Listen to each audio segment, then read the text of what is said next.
কি চমৎকার সোনার হরিণ মুঠেই আছে, মুঠের মধ্যে সোনার হরিণ যত মজা। যারা নগদে জান্নাত পেয়েছেন তাদের জান্নাত এর চেয়ে কোটি কোটি গুণ বেশি মজা।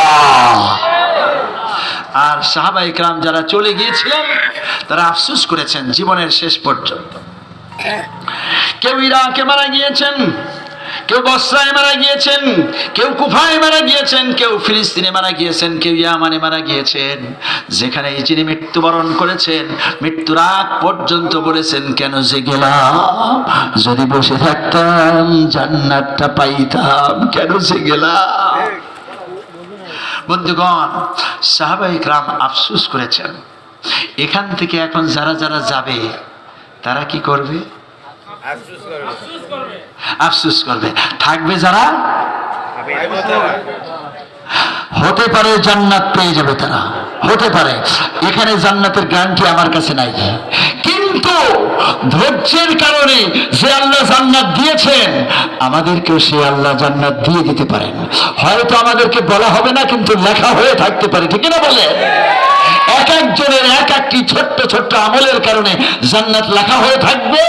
আদালতে আখিরাতে আল্লাহ পাক ডাক দিয়ে বলবেন, যাও জান্নাতে চলে যাও, হিসাব নিকাশ নাই। সেখানে আল্লাহ পাক ডাক দিয়ে এই জায়গার আব্দুল্লাহ, রহিমুল্লাহ, করিমুল্লাহ, শাহজাহান সম্রাটকে ডাক দিয়ে বলতে, যাও জান্নাতে চলে যাও। আব্দুল্লাহ বলবেন, রব্বুল আলামিন, জান্নাতে যাওয়ার কোনো আমল তো করতে পারিনি।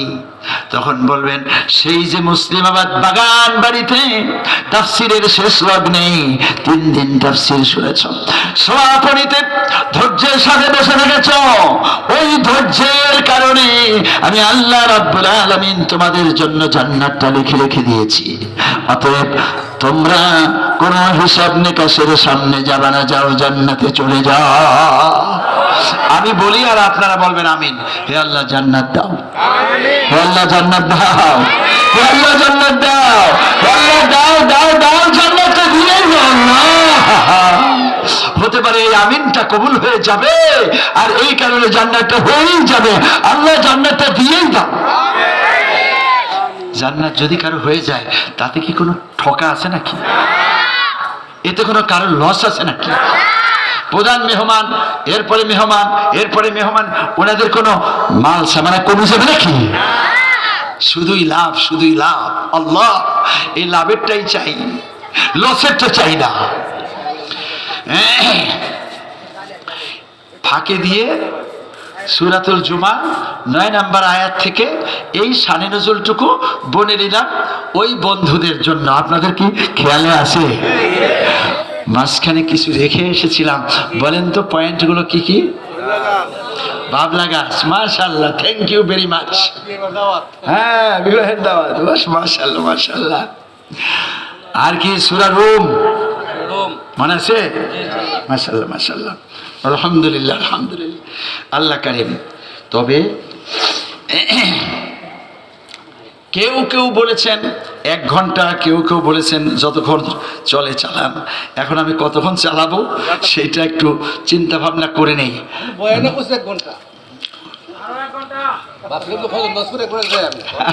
মাশাআল্লাহ মাশাআল্লাহ, আলহামদুলিল্লাহ। শুনেন শুনেন,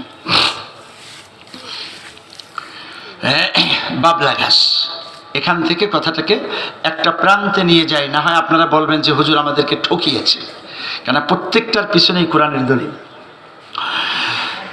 আমার বন্ধুগণ, আল্লাহর হাবিব সাল্লাল্লাহু আলাইহি ওয়াসাল্লাম বাবলা গাছের নিচে বসে বায়াত নিলেন, মনে আছে? 1400 সাহাবায়ে কেরাম। এই বায়াতটা কি জন্য হয়েছিল? ওসমান হত্যার বদলা। এই যে হত্যার বদলা নেওয়ার ব্যাপারটি রাসূলের জীবনে আর কোনোদিন করেননি, কিন্তু আজকে আবার আল্লাহ সেটাই খুশি হয়ে গেলেন। লাকাদ রাদিয়াল্লাহু আনিল মুমিনিনা ইয ইউবাইউনাকা তাহতাস শাজারা। তার মানে গাছের নিচে বসে তোমরা যে শপথ গ্রহণ করেছো, যে সকল মুমিনেরা শপথ গ্রহণ করেছেন তাদের উপরে আল্লাহ পাক খুশি হয়েছে। কোন সূরা? সূরা আল ফাতাহ। ইন্না ফাতাহনা লাকা ফাতাহাম মুবিনা। কোরআনের বাহিরে গেলে আমাকে ধরবেন। তাহলে কি দাঁড়ালো? এই বায়াতকে আল্লাহ পাক খুব পছন্দ করেছেন। যদিও ওসমান হত্যার বদলা কিন্তু পছন্দ করেছেন। ওনারা তো যুদ্ধের জন্য আসেননি, ওমরা করতে এসেছিলেন নিরস্ত্র। এই মানুষেরা শুধু ওমরাটা করে চলে যাবেন। ওমরার মধ্যে দুইটা ফরজ, ইহরাম বাঁধা, তাওয়াফ করা, আর দুইটা ওয়াজিব, সাফা মারওয়ায় সাই করা, চুল হলক করা। বাস দুইটা ফরজ, দুইটা ওয়াজিব বাইতুল্লাহর আশেপাশেই, এটা করে চলে যাবেন। ইহরাম পরে আসছেন তারা মদিনা থেকে, মিকাত থেকে। এতটুকু কাজ করতে, প্রবেশ করতে দেওয়া হবে না, না যাও, ফেরত যাও। তবু রাসূল সাল্লাল্লাহু আলাইহি ওয়াসাল্লাম আর যুদ্ধ করবেন না, কিন্তু ওসমানকে তারা মেরেই ফেলেছে। এতে সাহাবায়ে কেরাম কাঁদলেন, রাসূল বায়াত নিলেন। আমার বন্ধুগণ, বায়াত যখন শেষ হয়ে গেল, রাসূল সাল্লাল্লাহু আলাইহি ওয়াসাল্লাম দাঁড়ালেন, এখন আমরা মক্কায় প্রবেশ করব। যখন সাহাবায়ে কেরাম রওনা করেছেন, রাসূল সাল্লাল্লাহু আলাইহি ওয়াসাল্লাম রওনা করেছেন, ঠিক সেই সময় ওমর রাদিয়াল্লাহু তাআলা আনহু সামনে এসে হাজির। ওমর কিন্তু সব সময় এক একটা ভূমিকা পালন করেছে মারাত্মক। এখানে কি করে দেখেন, এসে বলছেন, ইয়া রাসূলুল্লাহ থামেন, আমরা মক্কায় প্রবেশ করতেছি, একেবারে মুখ বন্ধ করে যাব না, কিছু বলে কয়ে যেতে চাই। বললেন যে কি বলতে চাও? বললেন যে আল্লাহর উপরে ঈমান আনছি, যে রাসূলের হাতে বায়াত গ্রহণ করেছি, সে আল্লাহ ও রাসূলের শ্রেষ্ঠত্ব ঘোষণা করতে করতে যেতে চাই। আল্লাহর শ্রেষ্ঠত্বের আরবি কি? আল্লাহু আকবার। ওমর রাদিয়াল্লাহু তাআলা আনহুকে রাসূল পারমিশন দিলেন, ঠিক আছে ওমর বলো। ওমর বললেন আল্লাহু আকবার। 1400 সাহাবায়ে কেরাম বললেন আল্লাহু আকবার। এখন ওনারা ওখানে বলাতে বিরাট বড় ফল পেয়েছেন। ফল আপনারা শুনলে খুব মজা পাবেন। সেই ফলটা আমরাও পাইতে চাই, রাজি না রাজি? তাহলে একটু বলি দেখি, আল্লাহু আকবার। ওমরের মতো হয়েছে নাকি? ওমর তাকবীর দিয়েছেন, 1400 সাহাবায়ে কেরাম তাকবীর দিয়েছেন। গোটা আরব কেঁপে উঠল, পাহাড় গুলো থরথর করে কেঁপেছে। মক্কা এখান থেকে 7 কিলোমিটার দূরে। মক্কার মানুষগুলির কানের ভিতরে আওয়াজ পৌঁছেছে।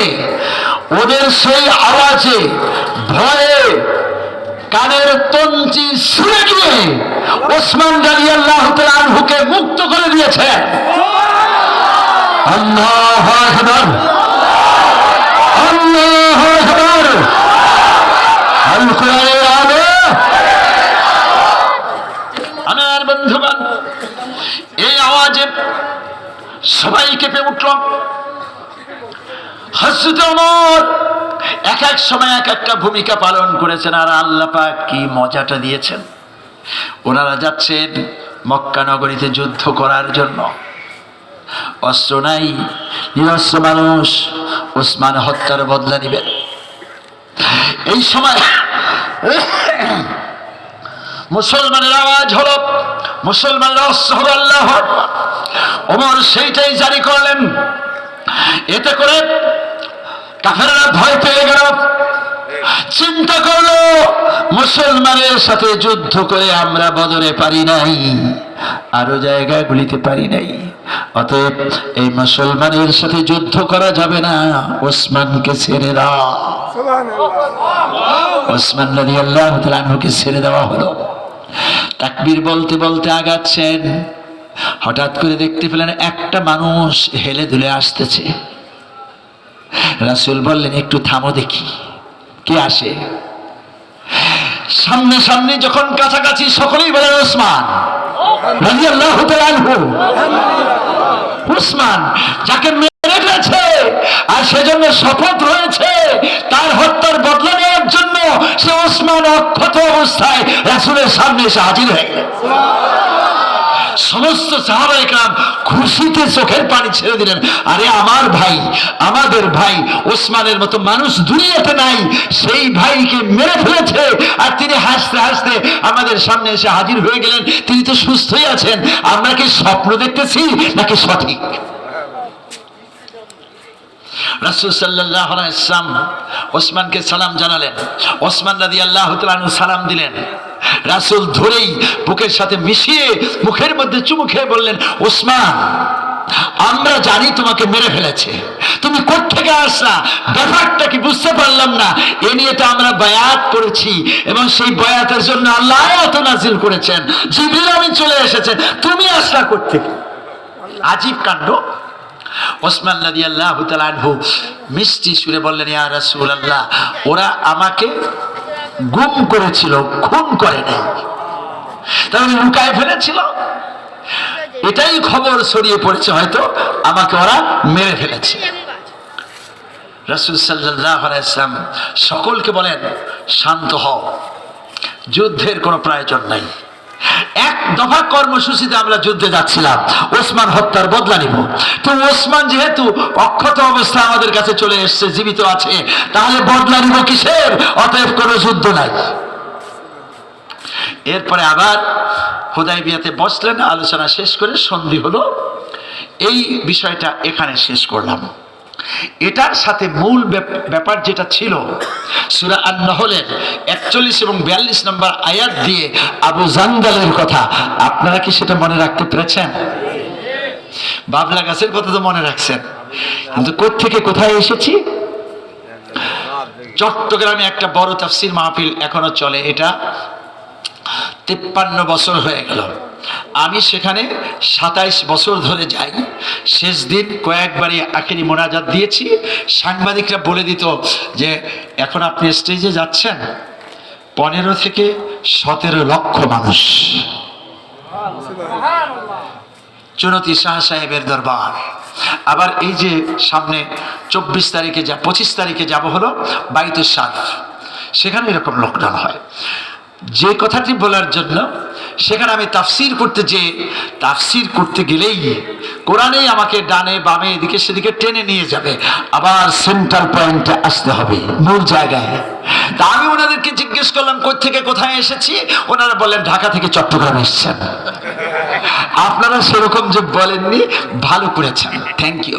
আপনারা মনে রাখতে পারেন কিছুটা বাবলা গাছ, এখানে আবু জান্দাল রাদিয়াল্লাহু তাআলা আনহু মনে আছে? আমার বন্ধুগণ, হযরত জান্দাল রাদিয়াল্লাহু তাআলার ইতিহাস 2-4টা মাস বলে শেষ করা যাবে না। শুধু এতটুকু বলতে চাই, জান্দাল রাদিয়াল্লাহু তাআলা আনহুকে কারাগারের লৌহের কপাটে আটকে রেখে দিয়েছে, মনে আছে কিনা? পড়ে আছেন জান্দাল, 3টি মাস পার হয়ে গেল, খাবার দাবার কিছুই নেই, বেহুশ পড়ে আছেন। হুশ যখন ফিরে পেলেন, একদিন গভীর রাতে তিনি বুঝতে পারলেন শরীরের চামড়া মাংস নাই, বসার মতো শক্তি নাই। আল্লাহ রাব্বুল আলামিনকে বলেন, মাওলা, চামড়া চাই না, মাংস চাই না, দুনিয়ার কোনো কিছু আমি চাই না, শুধু মৃত্যুর আগে রাসূলুল্লাহর নূরের চেহারা একবার দেখতে চাই। কারাগারের মধ্যে কেঁদে কেঁদে আল্লাহকে বললেন। এরপরে তিনি অনেক কষ্টে কঙ্কালসার দেহখানা নিয়ে একটু বসলেন, আল্লাহকে বললেন, রব্বুল আলামিন, তুমি কি না পারো? তুমি ইচ্ছে করলে আমার হাতের শিকলটা খসায় দিতে পারো, ইচ্ছে করলে পায়ের বেড়িটা খসায় দিতে পারো, কি না পারো? এই বলে আল্লাহকে বললেন আর চোখের পানি ছাড়লেন, যেন তার জবান দিয়ে সেই কথা আসলো, قادر قدور التدايب هل سكياكوني مبترا تو জানে বকশি জিন্দারাবে জাকুনি। শক্তিমান খোদা তুমি কত শক্তি ধরো, মুদ্দাকে জীবিত করে জীবিতকে মারো। ও রব্বুল আলামিন, তুমি কি না পারো? তুমি ইচ্ছে করলে আমার হাতের বেড়ি পায়ের শিকল খসায় দিতে পারো। আমি শুনেছি রাসূলুল্লাহ মদিনা থেকে হুদায়বিয়া এসেছেন, ও মাওলানা রাসূলুল্লাহকে দেখতে চাই। এই কথা বলে বিসমিল্লাহ আল্লাহু আকবার বলে যখন হাত নাড়া দিলেন, সাথে সাথে শিকলটা খসে পড়ে গেল। আল্লাহ বিসমিল্লাহ বলে পা নাড়া দিলেন, বেরি খসে গেল। আল্লাহু আকবার। তিনি সোজা দাঁড়িয়ে গেলেন, হে আল্লাহ শক্তি দাও। কারাগারের লৌহের কপাটের সামনে দাঁড়ালেন, আল্লাহকে বললেন, ও মাওলা, হযরত ইউসুফ আলাইহিস সালামের 7টি কপাট ভেঙ্গে যেমন মুক্ত করেছো, এই একটি কপাট ভেঙ্গে আমাকে মুক্ত করে দাও। সাথে সাথে কপাট 2 ভাগ হয়ে গেল, রাস্তা মুক্ত হয়ে গেল। তিনি সোজা হুদায়বিয়ার দিকে দৌড় মারলেন। আমার বন্ধুগণ, কিছু দূর যাওয়ার পরেই ক্ষুধার্ত ক্লান্ত মানুষ, তিনি হাঁপাতে শুরু করলেন। আস্তে আস্তে হেঁটে যাচ্ছেন। হুদায়বিয়া তার চেনা জানা জায়গা। একটু সামনে গেলেই আজানের আওয়াজ শুনলেন, কে যেন বলতেছে আল্লাহু আকবার। হযরতে বেলাল রাদিয়াল্লাহু তাআলা আযান দিয়েছেন। তিনি বললেন, এই আযান যেখানে রাসূল রয়েছেন সেখানে। সে আযান শুনে শুনে সেই দিকে যাচ্ছেন। আল্লাহর হাবিব সাল্লাল্লাহু আলাইহি ওয়াসাল্লাম ফজরের নামাজটা শেষ করেছেন। 1400 সাহাবায়ে কেরামকে তালিম দিচ্ছেন। বেলাটা উঠতেছে, সেই সময় হাঁপাতে হাঁপাতে দৌড়িয়ে কে যেন আসতেছে। রাসূল বললেন, নিঃসন্দেহে কোন আক্রান্ত মানুষ হতে পারে, তোমরা রাস্তা মুক্ত করে দাও। আবার অন্যদিকে কেউ কেউ ভয় পাচ্ছিলেন রাসূলকে মারার জন্য কেউ আসে কিনা। কিন্তু দেখলেন কঙ্কাল সার দেহখানা, নিঃসন্দেহে কোন আক্রান্ত মানুষ। রাসূল বললেন, রাস্তা মুক্ত করে দাও। রাস্তা মুক্ত হয়ে গেল। হযরত আবু জান্দাল রাদিয়াল্লাহু তাআলা আনহু হাঁপাতে হাঁপাতে দৌড়াতে দৌড়াতে আসসালামু আলাইকুম বলে বলে তিনি এগুচ্ছেন। আল্লাহর রাসূল বসে আছেন। রাসূলুল্লাহ সালাম জানালেন, আর জান্দাল এসে রাসূলুল্লাহর কোলের মধ্যে বসে পড়লেন। রাসূলকে দেখতে চেয়েছি, রাসূলকে পেয়েছি, কোলের ভিতরে বসে পড়েছি। আবার রাসূলের জন্য আমি এতটা আল্লাহর কাছে বলেছি, ইমান অবস্থায় সেই রাসূলকে দেখতে চাই। দেখেছেন, বসে পড়েছেন। কোন বেয়াদবি হবে কি হবে এইদিকে তার খেয়াল নাই, খেয়াল অন্য জগতে। রাসূলকে পেয়েছে। বহুদিন পরে বাবাকে পেলে সন্তান যেরকম জড়িয়ে ধরে, ঠিক সেরকম যেন রাসূলের প্রতি তার আবেগ। আল্লাহর হাবিব সাল্লাল্লাহু আলাইহি ওয়াসাল্লাম জিজ্ঞেস করলেন, তুমি কে? বললেন, আবু জান্দাল। কই থেকে এসেছো? মক্কা থেকে এসেছি। কি হয়েছে? বললেন, ইয়া রাসূলুল্লাহ, 3 মাসেরও বেশি সময় আগে ইসলাম কবুল করেছি। ইসলামের কারণে কাফেররা আমাকে মেরেছে। শরীর দেখলেই তো বুঝতে পারেন। আল্লাহর হাবিব সাল্লাল্লাহু আলাইহি ওয়াসাল্লাম বুঝে ফেলেছেন, এতদিন কোথায় ছিলা? জেলখানার মধ্যে ছিলাম। কি খেয়েছো? বললেন, আমি জানা মতে কাফেররা 3টি মাসে আমাকে 1 ফোঁটা পানিও দেয়নি। কি খেয়েছি আমি জানি না। এই কথা বলেই যখন চোখের পানিটা ছেড়ে দিয়েছেন, রাসূলুল্লাহ বসা ছিলেন, দাঁড়ায় গেলেন। জান্দালের 2টা বাহু ধরলেন, বুকের সাথে মিশিয়ে মুখের মধ্যে বারবার চুমু খেয়ে জিজ্ঞেস করলেন, আবু জান্দাল, তোমাকে এত কষ্ট দিয়েছে, তুমি কেমন কষ্ট পেয়েছো? বললেন, ইয়া রাসূলুল্লাহ, আল্লাহ পাকের জাতের কসম খেয়ে বলছি কোনো কষ্ট পাই নাই।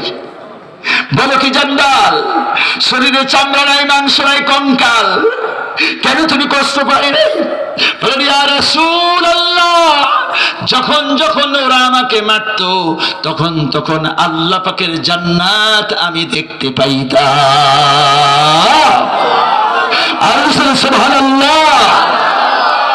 يومئذ يفرح المؤمنون, একদিন আসবে মুমিনগণ হাসবে। আমি কি তাফসিরে জায়গা মতো আসি নাকি সরে গেছি? এবার দেখেন, কোরআন দিয়েই কোরআনের কথা বলা যায়, কোরআন থেকেই সাহাবায়ে কেরামকে পাওয়া যায়, কোরআন দিয়েই মিলানো যায়। আমার বন্ধুগণ, রাসূলকে বলে দিলেন, যখনই মারত জান্নাত চোখের সামনে আসতো। তাহলে পরে মোমেন মায়েরকে ভয় পায় না, আঘাতকে ভয় পায় না, চামড়া নিয়ে চিন্তা করে না, মাংস নিয়ে চিন্তা করে না, রক্ত নিয়ে চিন্তা করে না। আবু সাইদ বুক পেতে দিয়েছে, মারো। তার মানে কি হতে পারে ওর সামনে জান্নাতটা হাজির হয়েছিল। বাংলাদেশের এরকম বহু মানুষ ফাঁসিতে ঝুলে গেছে। তোমরা দেখেছো ফাঁসি, আর ওরা দেখেছে জান্নাত। অতএব আল্লাহকে দেখবে যারা, জান্নাত দেখবে যারা, তারা এইভাবে ঈমান অবস্থায় চলে যাবে হাসতে হাসতে। ঠিক 5 আগস্টে বহু মানুষের জীবন চলে গেছে, ওরা পৃথিবীর কিছুকে ভয় করে নাই। তার মনে হলো আল্লাহর জান্নাত চোখের সামনে দেখতে পেয়েছে, কারণ জালিমের বিরুদ্ধে দাঁড়াতেই হবে। আল্লাহ তুমি আমাদেরকে কবুল করে নাও, কবুল করে নাও আল্লাহ।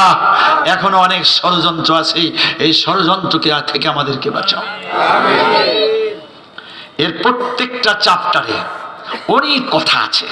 আমি সমস্ত চ্যাপ্টারকে একটা মালা বানিয়ে এই জায়গায় শেষ করে ফেললাম। এখন মায়েদের জন্য ছোট্ট একটু ওয়াজ করব। মায়েরা কি শুনতেছেন? আচ্ছা, মায়েদের জন্য ছোট্ট একটু ওয়াজ করব, এরপরে সার্বজনীন কয়েকটি কথা বলে মোনাজাত দিব। রাজি না নারাজ? আল্লাহ আল্লাহ আল্লাহ। কোরআন কোরআনকে টানে। কোরআন যে কি মালা, কোরআন যে কি মুক্তা, কোরআন যে কি ঝিনুক, এটা বুঝলে যে কি মজা। কোরআনের শব্দের ঝংকারের মধ্যে একটা মজা আছে। যেমন والشمس وضحاها والقمر إذا تلاها والنهار إذا جلاها والليل إذا يغشاها والسماء وما بناها والأرض وما طحاها ونفس وما سواها। আবার আল্লাহ রাব্বুল আলামিন বলেন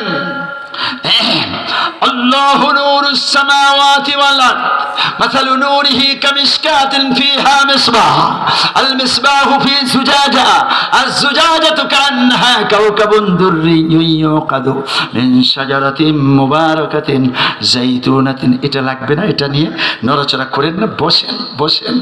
কোরআনের ঝংকারটা ওনার জন্য বাধাপ্রাপ্ত হয়েছে। থামেন থামেন, ঝংকার দেখেন। الزجاجة كأنها كوكب دري يوقد من شجرة مباركة زيتونة لا شرقية ولا غربية يكاد زيتها يضيء ولو لم تمسسه نار نور على نور। মজা। আমার মনে চায় এই 10 দিন এক জায়গায় তাফসীর করতাম আর ধারাবাহিক আপনারা শুনতেন, কি যে মজা। এখানে একটা শব্দ আছে, সেই শব্দ থেকে একটু মজা আপনাদেরকে দিয়ে নিই। সেটা হলো 2 জন হাফেজ খতম তারাবি পড়াইছে।